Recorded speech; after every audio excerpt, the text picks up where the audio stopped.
Aba ni abaturage batuye mu karere ka Gicumbi mu murenge wa Ruvune akagari ka Kabare bavuga ko baheze mu icuraburindi mu gihe abaturanyi babo babakikije bafite umuriro w'amashanyarazi. Ikibazo dufite ni icy'umuriro twabuze kandi ku ruhande baracana no haruguru baracana ariko mo hagati hano situbona umuriro. Twarabajije bakatubwira ngo hano barahibeshyeho, twabuze shefu w'umudugudu akatubwira azatubariza, tubajije w'akagari akatubwira ati mwihangane ngiye kubabariza, icyo kibazo kiri mu nzira ariko kimaze nk'imyaka 5. Gitifu w'umurenge bavuga ati tuzakibabariza ariko na n'ubwo turacyari mu nzira, turi mu gihirahiro mbese.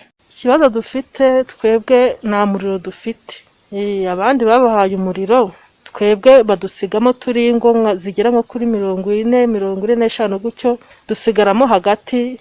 Aba baturage bavuga ko ikibazo cyo kutagira umuriro w'amashanyarazi kibashyira mu bwigunge kuko ngo ntibabona aho bacaginga telefone ngo ndetse bigatuma badatunga na televiziyo. Ibi akaba ari byo baheraho basaba ubuyobozi ko bwabafasha nabo bakava muri iri curaburindi.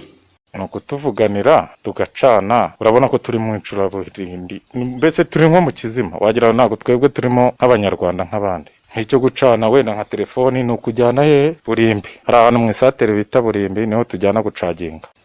Ubuyobozi bw'akagari burabizi n'ubw'umurenge bazi ko nta muriro dufite. Twasaba ubuyobozi ko bwatuvuganira bakabasha kuduha umuriro natwe tukava mu kizima. Ikibazo dufite ni icy'umuriro, turi mu icuraburindi ntabwo dufite umuriro wo gucana, ubu twibereye mu kizima.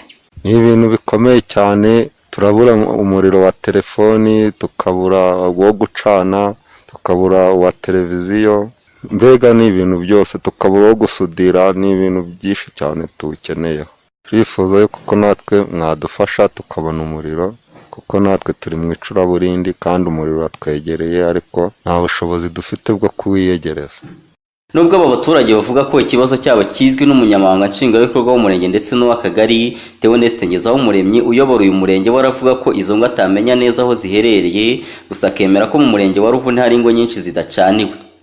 Urumva muri kagari ka ko ari cyo nzi cyo bafite ikibazo cy'amashanyarazi ni benshi, ubwo ingo zo ntago nahita menya ngo zirihe precisement. Aho nayenzi ni mu Buyanja, umuntu yazashobora akamenya ikibazo bafite niba ari umuriro n'amapata ari hafi, niba atari ikibazo cya distansiyo. Kuko distansiyo nayisaba ubundi bushobozi.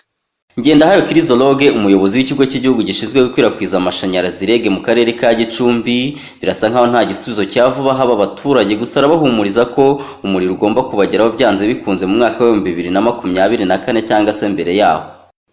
Kugeza uyu munsi usibye wenda naho hari n'abandi benshi mu karere aho ubona bimeze gutyo, ariko kugeza uyu munsi ntabwo haraboneka uburyo bwo kubafasha, ariko birazwi rwose nabo bazafashwa nubwo umuntu ataramenya ngo n'iryari, ariko abantu bari muri izo metero bagiye basigara ku ruhande gutyo barazwi. Bahumure biri clear ko 2024 abantu bose bazaba bacanye mu buryo bumwe cyangwa ubundi, ariko bishobora no kutageza icyo gihe, ariko icyo nababwira ni icyo ngicyo kuko hagiye hari uburyo butandukanye na Gicumbi nayo ntabwo yasigajwe inyuma gufasha nabo bacanye. Mu kwezi kwa mbere k'umwaka wa 2020 ubwo ikigo cy'igihugu gishinzwe gukwirakwiza amashanyarazi REG kizizaga ko kimaze kugeza ku mufatabuguzi wa miliyoni, aho bivuze ko ingo zigera kuri miliyoni zari zimaze kubona amashanyarazi afatiye ku murongo rusange.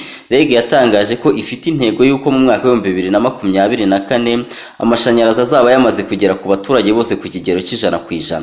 Tungandame Munezero Pierre, Prime TV mu ntara y'Amajyaruguru mu karere ka Gicumbi.